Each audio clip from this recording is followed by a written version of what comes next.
안녕하세요, 여러분. 우리네 삶 속 이야기, 멀지도 가깝지도 않은, 어쩌면 바로 당신 곁에서 일어날 수도 있는 이야기를 전해드리는 소소한 일상의 지은입니다. 오늘 들려드릴 이야기는 어쩌면 어디선가 들어본 듯 익숙할 수도, 혹은 누군가는 지금 뼈저리게 겪고 있을지도 모를 사연입니다. 자, 그럼 천천히 들어보시죠. 시동생의 결혼식 날. 저는 축의금으로 660만 원을 준비했습니다. 하지만 결혼식 연회장에서 동서의 목덜미를 본 순간 저는 그 봉투를 도로 거두어드렸고 그 자리에서 남편에게 이혼을 선언했습니다. 우리 집 그 양반. 그러니까 제 남편 민석 씨는 아침 8시부터 분주하게 집을 나섰습니다. 오늘은 그의 남동생이자 제 시동생인 민호 도련님이 장가가는 날이었거든요. 결혼식은 시내에서 가장 잘 나가는 골든 팰리스 호텔에서 열렸습니다. 듣자 하니 대관료만 2천만 원 가까이 들었다더군요. 저는 조수석에 앉아 가방 속에 축의금 봉투를 만지작거렸습니다. 그 안에는 빳빳한 현금으로 660만 원이 들어있었죠. 왜 그렇게 많이 넣었냐고요? 말하자면 긴데 제가 민석 씨와 결혼해 산 5년 동안 시댁일이라면 헌신하다 못해 제 간까지 빼줄 정도로 정성을 쏟았거든요. 재작년에 도련님이 신혼집을 구할 때 계약금이 모자란다기에 친정에서 받은 제 비상금 500만 원을 선뜻 내줬고, 작년에 취직 자리를 알아볼 때는 아빠의 옛 군대 동기분께 부탁해 겨우겨우 공기업에 밀어 넣었죠. 심지어 동서가 될 사람의 예단비도 시어머니가 형편이 어렵다며 앓는 소리를 하시기에 제가 남편을 설득해 200만 원을 더 보태기도 했습니다.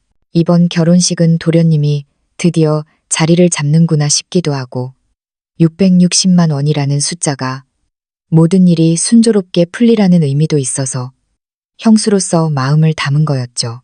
호텔 입구에 차가 멈춰서자마자 시어머니인 박 여사님이 붉은색 한복 위로 두툼한 외투를 걸친 채 멀리서부터 손을 흔들며 달려오셨습니다. 어머니는 제 손을 잡으며 얼굴에 주름이 다 겹쳐질 정도로 환하게 웃으셨죠. 아이고, 우리 맏며느리 이제 오니. 어서 들어가자. 친척들 다 와서 내 그 두툼한 봉투만 기다리고 있다. 저는 웃으며 어머니의 손등을 토닥였습니다. 어머니, 너무 서두르지 마세요. 축의금은 이미 잘 준비해뒀으니 걱정 마시고요. 아주 흡족하실 거예요. 저는 어머니를 따라 식장 안으로 들어갔습니다. 호텔 로비는 하객들로 북적였고 입구부터 무대까지 붉은 카펫이 깔려 있었습니다. 양옆으로는 도련님과 동서의 웨딩 사진이 놓여 있었는데 사진 속 동서인 수진 씨는 참 수줍고 문란해 보이는 미소를 짓고 있었습니다. 참 얌전해 보이는 아가씨였죠. 주요 하객 테이블. 그러니까 혼주석 근처로 가자마자 일가 친척들이 우르르 몰려들었습니다. 당고모님께서 제 귀에 대고 속삭이셨습니다. 큰 조카 며느리, 도련님한테 줄 축의금 두둑하게 준비했다며 몇백은 되겠네. 제가 대답하기도 전에 옆에 있던 남편 민석 씨가 으스대며 끼어들었습니다. 고모님, 걱정 마세요. 제 아내가 통이 커서 660만 원이나 준비했대요. 다들 잘 풀리라고요. 그 말에 주변 친척들이 와 하며 탄성을 질렀고 7순이 넘으신 어른들까지 저를 보며 속 깊은 며느리, 사람 구실 제대로 한다 며 칭찬을 아끼지 않으셨습니다. 저는 겉으로는 웃고 있었지만 속으로는 딱히 우쭐할 것도 없었습니다. 그저 가족끼리 돕고 사는 게 당연하다고 생각했으니까요. 그때 시어머니가 저를 무대 쪽으로 이끌며 재촉하셨습니다. 자, 신부 대기실에서 옷 갈아입고 나왔다. 형님네 부부가 먼저 축의금을 줘서 애들기 좀 살려주자꾸나. 저는 고개를 끄덕이며 가방 속 두툼한 봉투를 잡았습니다. 지폐의 질감이 손끝에 고스란히 느껴졌죠. 봉투를 반쯤 꺼냈을 때 무대 뒤편에서 수진 씨가 걸어 나오는 게 보였습니다. 붉은색 피로연 드레스를 입고 머리를 우아하게 올린 그녀는 손에 샴페인 잔을 들고 하객들에게 인사를 돌 준비를 하고 있었죠. 아주버님, 형님, 결혼식 와주셔서 정말 감사해요. 수진 씨가 우리 앞으로 다가와 수줍게 웃으며 말했습니다. 목소리가 가늘고 여리더군요. 남편 민석 씨가 먼저 잔을 부딪히며 결혼 축하한다라고 말했습니다. 저도 따라 잔을 들어 올리며 축의금 봉투를 건네려던 찰나 무심코 그녀의 목을 보게 되었습니다. 그리고 그 순간 제 손이 허공에서 딱 멈췄습니다. 하마터면 봉투를 떨어뜨릴 뻔했죠. 저는 봉투를 꽉 쥐었습니다. 심장이 마치 북을 치듯 쿵쾅거리기 시작했습니다. 수진 씨의 오른쪽 목, 쇄골과 가까운 곳에 희미하게 붉은 자국이 있었습니다. 500원짜리 동전만한 크기였는데 모양이 마치 초승달처럼 기묘하게 휘어져 있었죠. 그 자국, 저는 너무나 잘 알고 있었습니다. 얼마 전 남편이 지방 출장을 다녀왔을 때 그의 목에도 똑같은 자국이 있었거든요. 그때 남편은 호텔에 모기가 많아서 긁다 보니 상처가 났다고 둘러댔었습니다. 저는 그때까지만 해도 남편이 밖에서 고생한다며 안쓰러워했었죠. 그런데 지금 동서가 될 여자의 목, 그것도 똑같은 위치에, 똑같은 모양, 심지어 색깔이 옅어진 정도까지 비슷한 자국이 있다니요. 이게 과연 우연일까요? 저는 그 자국을 뚫어지라 쳐다봤습니다. 머릿속이 윙윙거리고 주변의 웃음소리와 음악 소리가 아득하게 멀어졌습니다. 제 시선이 따가웠는지 수진 씨가 짐짓 불편한 기색을 보이며 왼쪽으로 몸을 틀어 머리카락으로 목을 가리더군요. 그러고는 어색하게 웃으며 물었습니다. 형님, 왜 그러세요? 제 옷이 어디 잘못됐나요? 그제야 정신이 든 저는 황급히 봉투를 다시 가방 깊숙이 찔러 넣고 억지로 미소를 지어 보였습니다. 아니야. 그냥 오늘 동서가 너무 예뻐서 넋을 놓고 봤네. 축의금은 내가 일단 가지고 있다가 나중에 식사할 때 줄게. 지금은 사람도 많고 정신없어서 혹시라도 잃어버릴까봐. 제 말에 옆에 있던 남편이 당황한 듯 인상을 쓰며 저를 쳐다봤습니다. 당신 무슨 소리야? 그냥 지금 주면 되지. 뭘 또 나중에 줘. 잃어버리긴 뭘 잃어버린다고 그래? 저는 남편은 쳐다보지도 않고 수진 씨의 반응만 살폈습니다. 수진 씨의 얼굴에 걸려있던 미소가 순간 굳어지더니 금세 다시 자연스러운 척하더군요. 그녀는 남편의 팔을 슬쩍 잡으며 말했습니다. 아주버님, 괜찮아요. 형님이 나중에 아주버님이랑 같이 주시려나 봐요. 그게 더 보기 좋을 수도 있고요. 옆에 있던 시어머니도 별다른 의심 없이 거들었습니다. 그래, 나중에 피로연 본격적으로 시작하면 그때 줘도 되겠다. 수진아, 너는 어서 다른 친척들한테도 인사드려라. 괜히 흉 잡히지 말고. 수진 씨는 고개를 끄덕이며 나중에 뵐게요 라는 말을 남기고 돌아섰습니다. 고개를 약간 숙이고 목을 감추듯 걸어가는 그녀의 뒷모습을 보면서 제 마음속 불안감은 확신으로 바뀌어가고 있었습니다. 남편이 제 팔꿈치를 툭 치며 낮게 으르렁거렸습니다. 방금 뭐 하는 거야? 다 꺼낸 봉투를 왜 다시 집어넣어? 보는 눈도 많은데 수진이 무안하게. 저는 고개를 들어 남편을 쳐다봤습니다. 짜증 섞인 표정이었지만 눈동자는 불안하게 흔들리고 있었죠. 저와 눈을 마주치지 못했습니다. 가슴이 덜컥 내려앉았습니다. 지난번 출장 다녀왔을 때 목의 상처에 대해 물었을 때도 딱 저런 눈빛이었거든요. 저는 깊게 심호흡을 하며 끓어오르는 화를 눌렀습니다. 별거 아니야. 아까 너무 정신없어서 실수할까봐 그랬어. 어차피 줄 돈인데 조금 있다 준다고 큰일 나. 남편은 미간을 찌푸리며 뭐라 더 하려 했지만 시어머니가 다시 다가와 다른 친척들에게 인사를 시키는 바람에 입을 다물었습니다. 저는 시어머니를 따라다니며 억지 웃음을 지었지만 머릿속은 온통 수진 씨 목에 있던 그 자국뿐이었습니다. 결혼 5년 차, 비록 티격태격할 때도 있었지만 저는 남편이 성실하고 정직한 사람이라고 믿었습니다. 저한테도 꽤 잘하는 편이었고요. 하지만 오늘 본 것은 도저히 무시할 수 없는 징조였습니다. 남편 목에 있던 것과 똑같은 자국이 재수 씨가 될 사람 목에 있다니. 이걸 어떻게 설명해야 할까요? 친척들과 인사를 나누면서도 저는 곁눈질로 남편을 관찰했습니다.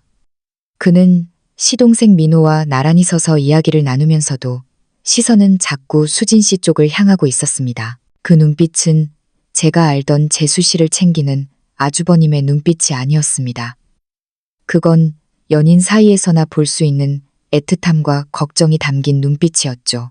거기까지 생각이 미치자 온몸에 소름이 돋았습니다. 가방 끈을 꽉 쥐었습니다. 그 안에는 660만 원이 그대로 들어 있었죠. 애초에 이 돈을 준비할 때만 해도 저는 제가 꽤 괜찮은 형수라고 생각했는데 지금은 제가 세상에서 제일 멍청한 호구처럼 느껴졌습니다. 만약 내 예감이 맞는다면 저는 제 돈을 내 손으로 원수들에게 쥐어주는 꼴이 되는 거니까요. 그때 종업원들이 음식을 나르기 시작했습니다. 탕수육이며 갈비찜 냄새가 연회장을 가득 채웠고 친척들도 자리에 앉아 식사를 시작했습니다. 시어머니도 저를 혼주석으로 이끌었습니다. 자리에 앉아서도 제 눈은 자꾸 수진 씨를 향했습니다. 그녀는 제 맞은편 대각선 쪽에 시동생과 나란히 앉아 있었는데 밥을 먹으면서도 계속 고개를 숙이고 있었습니다. 가끔 고개를 들어 시동생과 이야기할 때는 생글생글 웃으며 다정한 척했지만 목에 자국을 본 제 눈에는 그 웃음이 한없이 가식적으로 보였습니다. 저는 몰래 핸드폰을 꺼내 가장 친한 친구와의 채팅창을 열었습니다. 이 기막힌 상황을 털어놓고 싶었지만 혹시라도 남편이 볼까봐 다시 주머니에 넣었습니다. 남편이 제 접시에 갈비찜 한 조각을 올려주며 말했습니다. 좀 먹어. 멍하니 있지 말고. 여기 갈비찜 맛있네. 저는 접시 위에 고기를 보며 밥맛이 뚝 떨어졌습니다. 생각 없어. 당신이나 많이 먹어. 남편은 저를 힐끔 보더니 더 권하지 않고 혼자 먹기 시작했습니다. 우물거리는 그의 옆얼굴을 보며 저는 결심했습니다. 확인해야겠다. 확실한 증거를 잡아야겠다. 남편의 핸드폰을 보든 무슨 수를 써서라도 지금까지 부부 사이에 프라이버시는 지켜줘야 한다며 남편 폰에 손댄 적 없었지만 오늘은 상황이 달랐습니다. 만약 정말 두 사람이 불륜 관계라면 저는 이 결혼 생활을 단 하루도 더 지속할 생각이 없었습니다. 그때 시어머니가 다시 축의금 이야기를 꺼냈습니다. 큰애야, 이제 다들 자리 잡고 밥 먹는데 지금 수진이한테 봉투 주는 게 어떻겠니? 민호랑 수진이 마음도 편하게 해주고. 저는 고개를 들어 시어머니를 보고 다시 맞은편 수진 씨를 봤습니다. 그녀도 저를 보고 있었는데 눈빛에 기대감과 미묘한 긴장감이 서려 있었습니다. 저는 짐짓 여유롭게 웃었습니다. 어머니, 조금만 더 기다리세요. 이따가 도련님 내외가 테이블마다 돌며 인사할 때 그때 제가 직접 덕담하면서 주면 더 좋잖아요. 다들 보는 앞에서요. 시어머니는 듣고 보니 그 말도 일리가 있다 싶으셨는지 고개를 끄덕였습니다. 그래, 내 생각이 깊구나. 그럼 인사 돌 때 주는 걸로 하자. 일단 위기는 넘겼지만 이건 시간 벌기일 뿐이었습니다. 저는 최대한 빨리 진실을 알아내야 했습니다. 만약 남편이 정말 저를 배신했다면 축의금은커녕 10원 한 푼도 줄 수 없었습니다. 이혼도 불사할 생각이었죠. 차가운 사이다를 한 모금 들이키니 혼란스러웠던 머리가 조금 맑아지는 듯했습니다. 눈앞에 화려한 결혼식, 웃고 떠드는 친척들, 이 풍경이 제 결혼 생활의 파국을 알리는 서막인지 아니면 그저 제 오해인지 아직은 모릅니다. 하지만 저는 절대 바보처럼 속고만 있지는 않을 겁니다. 마지막 요리인 생선찜이 나올 무렵 시동생 민호가 술잔을 들고 일어났습니다. 친척 여러분, 오늘 제 결혼식에 와주셔서 정말 감사합니다. 다들 즐겁게 드시고 가세요. 제가 건배 제의 한번 하겠습니다. 민호는 호탕하게 원샷을 했고 하객들도 박수를 보냈습니다. 수진 씨도 주스 잔을 들고 민호 옆에 서서 테이블을 돌며 인사를 시작했습니다. 저는 매의 눈으로 수진 씨를 지켜봤습니다. 그들이 바로 옆 테이블에서 인사할 때 수진 씨가 저를 등지고 섰습니다. 창문으로 들어온 오후 햇살이 그녀의 목덜미를 비췄습니다. 저는 눈을 가늘게 뜨고 확인했습니다. 옅은 붉은 자국, 가장자리는 흐릿하고 가운데는 진한 영락 없는 그 초승달 모양이었습니다. 머릿속에서 지난달의 기억이 파노라마처럼 스쳐 지나갔습니다. 남편이 회사 일로 부산 출장을 간다고 일주일 동안 집을 비웠었죠.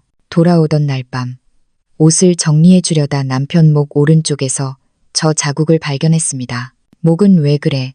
어디 긁혔어? 그때 남편은 핸드폰을 보며 대수롭지 않게 대답했었습니다. 아, 호텔에 모기가 어찌나 많은지 자다가 간지러워서 긁었나 봐. 금방 없어져. 저는 바보같이 모기약 좀 챙겨가지 하며 걱정했었죠. 그런데 생각해보면 그때는 10월 말 날씨가 꽤 쌀쌀해진 뒤였습니다.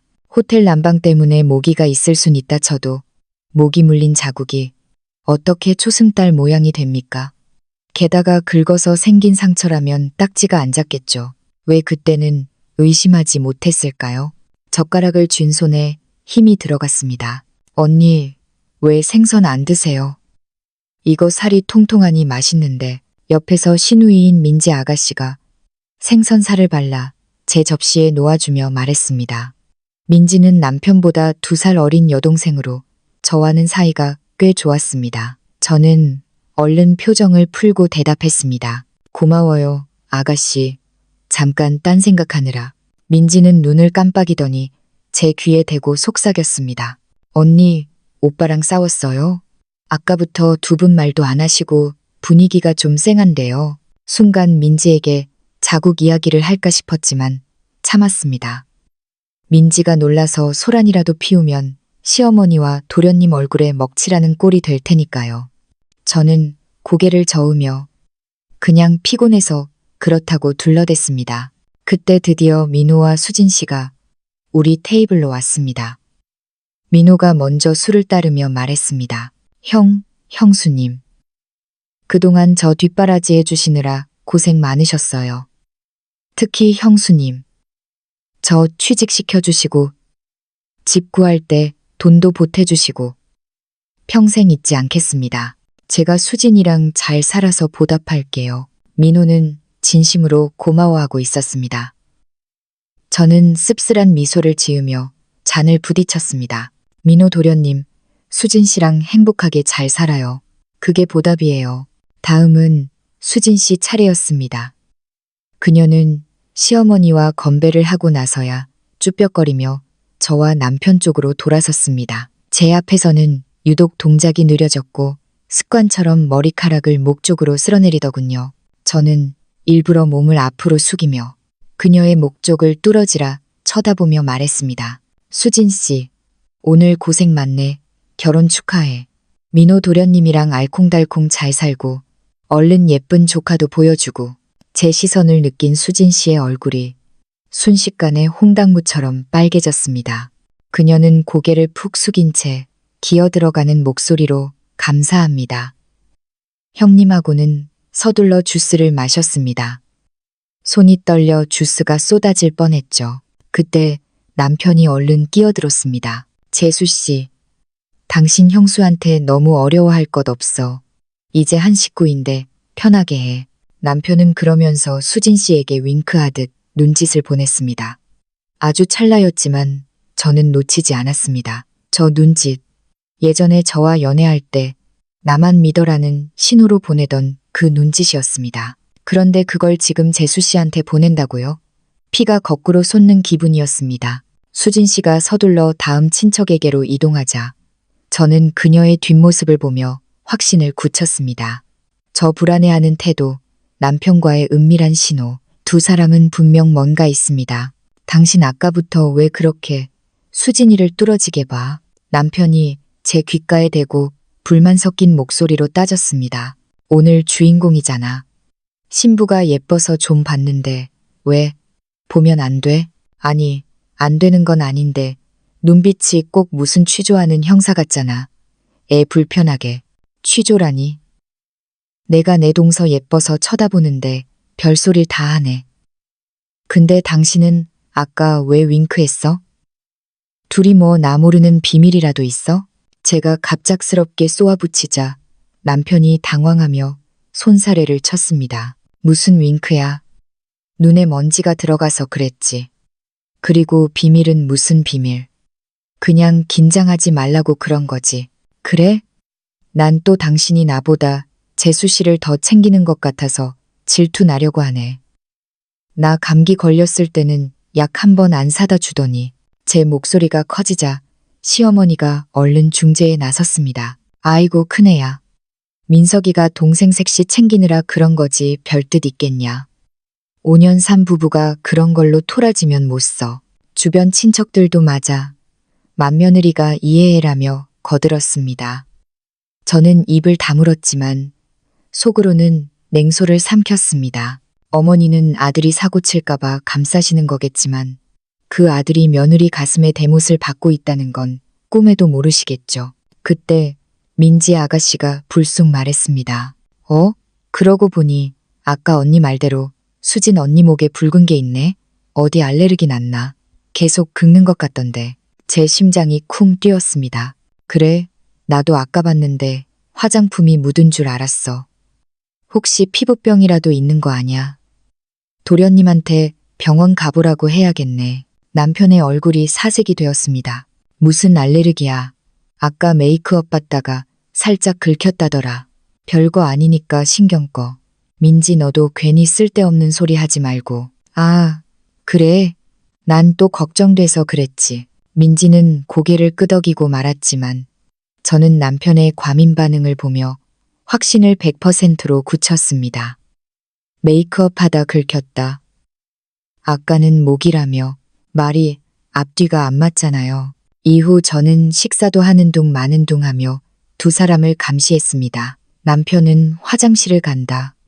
냅킨을 가지러 간다 하며 수시로 자리를 비웠는데 그때마다 수진 씨 자리 근처를 지나며 눈을 맞추더군요. 한 번은 남편이 화장실 가는 척하며 지나갈 때 수진 씨가 슬쩍 남편 주머니에 쪽지 같은 걸 찔러 넣는 걸 목격했습니다. 남편은 자연스럽게 주머니에 손을 넣고 사라졌고요. 세상에 결혼식장에서 쪽지 교환이라니 이것들이 진짜가니 배 밖으로 나왔구나. 증거가 필요했습니다.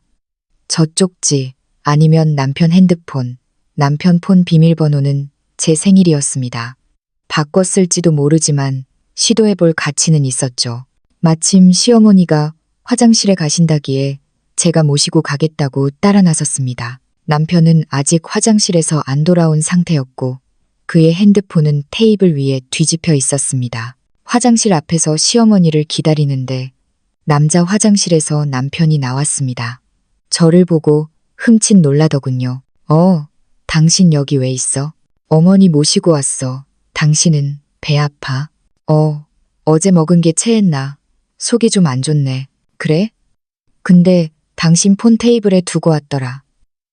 아까 계속 울리던데 누구 전화하냐? 남편이 황급히 주머니를 뒤적거리더니 안도하는 표정을 지었습니다. 아, 두고 왔나 보네. 회사 전화겠지 뭐. 이따가 보면 돼. 급한 일이면 어떡해. 내가 가서 가져다 줄까? 나 목말라서 물도 좀 마시고 싶은데. 아니야, 됐어. 그냥 같이 들어가. 어머니 나오시면 같이 가자. 남편은 극구 말리며 저를 붙잡았습니다. 제가 폰을 만질까봐 겁이 난 거겠죠. 자리로 돌아왔을 때 다행히 핸드폰은 그 자리에 있었습니다. 남편은 자리에 앉자마자 폰을 낚아채듯 집어 바지 주머니에 넣었습니다. 저는 포기하지 않았습니다. 기회는 반드시 온다. 잠시 후 건너편 테이블에 당고모님이 저를 부르셨습니다. 남편은 친척 형님들에게 붙잡혀 억지로 술을 받아 마시고 있었고요. 술 기운이 오르면 방심하기 마련이죠. 아니나 다를까 남편이 술에 취해 얼굴이 벌개져서는 친척 형들과 담배를 피우러 나가겠다고 일어났습니다. 핸드폰을 챙기는 걸 깜빡한 채로요. 저는 화장실 좀 다녀올게요 라며 자연스럽게 일어났고 남편이 나가는 걸 확인한 뒤 재빨리 그의 의자에 놓인 외투 주머니에서 핸드폰을 꺼냈습니다. 그리고 제 가방에 넣고 화장실 칸으로 숨어들었습니다. 손이 덜덜 떨렸습니다. 심장이 터질 것 같았죠. 전원 버튼을 눌렀습니다. 비밀번호 입력 화면 1988만 615 제 생일을 눌렀습니다. 딸깍 잠금이 풀렸습니다. 헛웃음이 나왔습니다. 비밀번호도 안 바꿀 만큼 제가 절대로 의심하지 않을 거라고 믿었던 걸까요? 아니면 멍청한 걸까요? 카카오톡을 열었습니다. 맨 위에 수진이라는 이름의 대화방이 있었습니다. 아직 읽지 않은 메시지 표시가 떠 있었죠. 채팅방에 들어갔습니다. 스크롤을 올리자마자 기가 막힌 내용들이 쏟아졌습니다. 3개월 전 민석. 오늘 야근이라 늦어. 집에서 기다려. 수진. 응. 씻고 기다릴게요. 오빠. 얼른 와요. 그날 남편은 새벽 1시가 넘어서 들어왔었습니다. 낯선 향수 냄새가 났지만 회식하다 룸살롱 같은데 묻어온 건 줄 알고 바가지나 긁고 말았는데 그게 수진 씨 냄새였던 겁니다. 더 내려보니 가관이었습니다. 민석. 지난번에 사준 금목걸이. 마음에 들어? 민호한테 들키지 않게 조심해. 수진. 너무 예뻐요. 근데 형님이 알면 어쩌죠? 민석. 걱정 마. 우리 와이프 곰이라서 절대 몰라. 민호 결혼하고 나면 밖에서 따로 보자. 수진. 오빠, 나 죄책감 들어요. 민호 씨 착한데. 민석. 우리가 진짜 사랑이잖아. 민호는 그냥 껍데기야. 내가 너 취직시켜준 것도 다 너랑 같이 있고 싶어서 그런 거야. 손에 힘이 빠져 폰을 놓칠 뻔했습니다. 제가 지난달 남편 월급 명세서에서 50만 원이 빈다고 했을 때 회사 내규 위반으로 감봉당했다더니 그 돈으로 목걸이를 사줬던 겁니다. 게다가 수진 씨 취직 제가 아빠한테 사정사정해서 부탁한 건데 그걸 자기가 한 것처럼 생색을 내고 있었습니다. 은혜를 원수로 갚아도 유분수지. 지난번 출장 때 날짜를 확인했습니다. 민석. 호텔 도착했어. 302호야. 빨리 와. 수진. 지금 택시 탔어요. 1시간 뒤 수진. 오빠, 목에 자국 어떡해요? 너무 심한데. 민석. 내가 너무 격렬해서 그렇지. 집에 가선 목이 물렸다고 할게. 걔는 다 믿어. 수진. 역시 오빠는 천재. 눈물이 핑 돌았습니다. 제가 남편 목에 약 발라주며 했던 걱정들이 다 조롱거리가 되어 있었습니다. 출장은 핑계였고 둘이서 밀월 여행을 다녀온 거였죠. 호텔비, 식사비, 전부 제 카드로 긁은 생활비에서 나간 거였습니다. 저는 떨리는 손으로 채팅 내용을 전부 캡처해서 제 카톡으로 전송했습니다. 그리고 사진첩. 세상에, 사진첩에는 숨긴 폴더가 따로 있었는데 들어가 보니 둘이 껴안고 찍은 셀카, 호텔 침대에서 찍은 사진, 심지어 입 맞추는 동영상까지 수두룩했습니다. 이것들도 전부 전송. 마지막으로 최근 통화 목록과 카드 사용 내용, 문자까지 캡처한 뒤 전송 기록을 삭제하고 남편 폰을 원래 상태로 돌려놓았습니다. 화장실 거울을 보며 흐트러진 머리를 정리했습니다. 얼굴은 창백했지만 눈빛만은 도끼가 서려 있었습니다. 복도로 나오는데 여자 화장실에서 수진 씨가 나오는 게 보였습니다. 저를 보더니 화들짝 놀라며 피하려고 하더군요. 제가 앞을 가로막았습니다. 수진 씨. 네? 네, 형님. 아까 화장실 들어갈 때 보니까 뭘 떨어뜨린 것 같던데? 금목걸이 같은 거. 수진 씨의 얼굴이 흑빛이 되었습니다. 네. 아니에요. 저 목걸이 안 했는데요. 그래, 하트 모양 펜던트에 이니셜 새겨진 거였는데 내가 지난번에 금은방에서 본 거랑 똑같아서. 수진 씨는 입술을 파르르 떨며 아무 말도 못했습니다. 공포에 질린 그 얼굴을 보니 일말의 동정심도 사라지고 역겨움만 남았습니다. 내가 잘못 봤나 보네. 얼른 들어가 봐. 민호가 찾더라. 수진 씨는 도망치듯 연회장으로 뛰어갔습니다. 저는 그 뒤를 천천히 따라갔습니다. 아직 쇼는 시작도 안 했으니까요. 자리로 돌아오니 남편이 돌아와 있었습니다. 핸드폰은 여전히 제 가방 속에 있었죠. 저는 자연스럽게 가방에서 폰을 꺼내 테이블 위에 올려두며 말했습니다. 당신 폰 바닥에 떨어져 있더라. 밟힐 뻔했어. 남편은 화들짝 놀라 폰을 집어들더니 화면을 확인했습니다. 아무 이상 없자 안도의 한숨을 내쉬더군요. 제가 내용을 다 빼갔을 거라곤 상상도 못하겠죠. 이제 모든 펜은 제 손안에 있습니다. 남은 건 타이밍뿐. 연회 분위기가 무르익고 드디어 하이라이트인 가족 소개와 건배 제의 시간이 다가왔습니다. 사회자가 마이크를 잡았습니다. 자, 오늘 가장 고생하신 양가 부모님과 형제분들 앞으로 모시겠습니다. 가족들이 무대 앞으로 나갔습니다. 저도 남편과 함께 나갔죠. 시동생 민호가 마이크를 잡고 하객들에게 인사했습니다. 와주셔서 감사합니다. 형수님, 앞으로 나오세요. 저희가 중앙에 서자 사람들이 박수를 쳤습니다. 민호가 웃으며 말했습니다. 특히 저희 형수님이 오늘 특별히 거액의 축의금을 준비하셨다고 들었습니다. 형수님, 한 말씀 해주시죠. 모든 시선이 제게 집중되었습니다. 남편이 옆구리를 찌르며 빨리 봉투 꺼내라고 속삭였습니다. 시어머니도 기대에 찬 눈빛으로 저를 보고 계셨죠. 수진 씨는 고개를 푹 숙인 채 바들바들 떨고 있었습니다. 저는 마이크를 잡았습니다. 그리고 가방을 열었습니다. 하지만 꺼낸 건 하얀 돈봉투가 아니었습니다.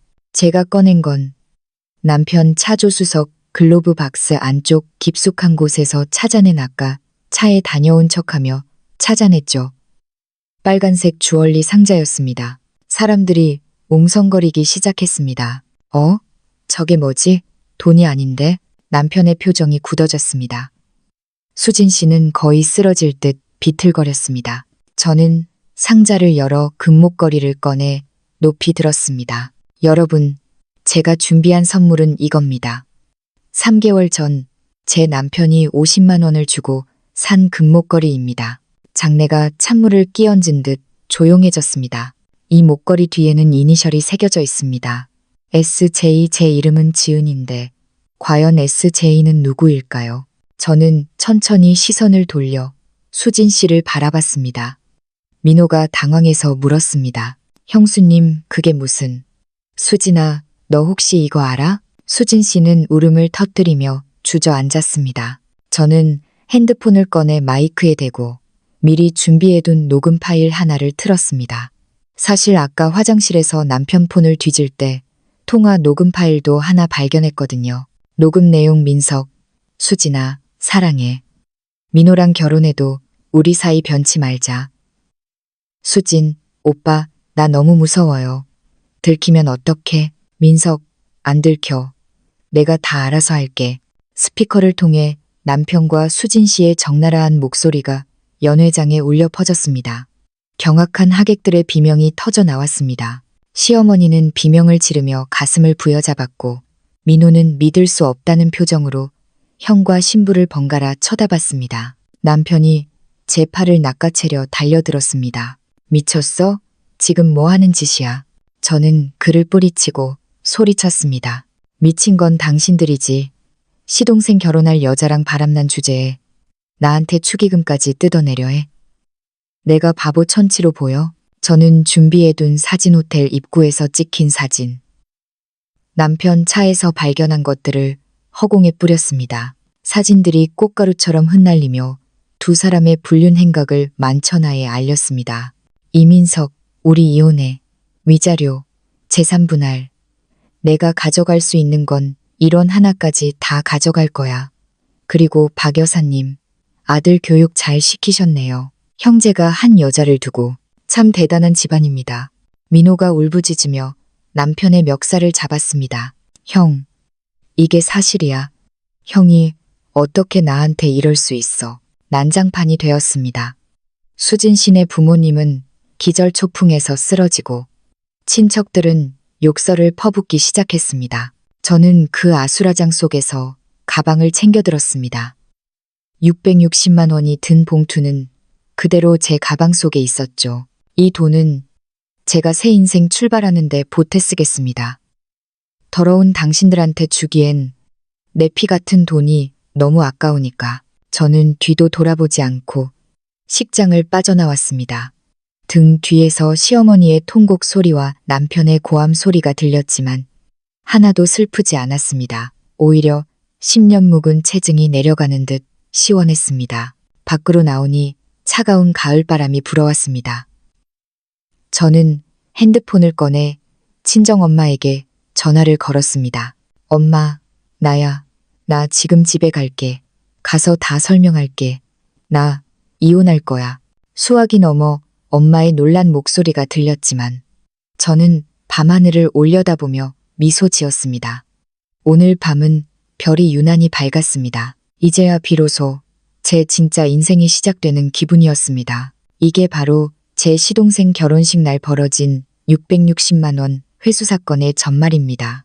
그 후로 어떻게 됐냐고요? 당연히 이혼했고 저는 능력 있는 커리어 우먼으로 승승장구하고 있습니다.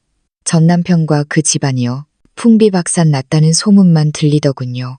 여러분 기억하세요. 아닌 건 아닌 겁니다. 참지 마세요. 내 인생의 주인공은 바로 나니까요.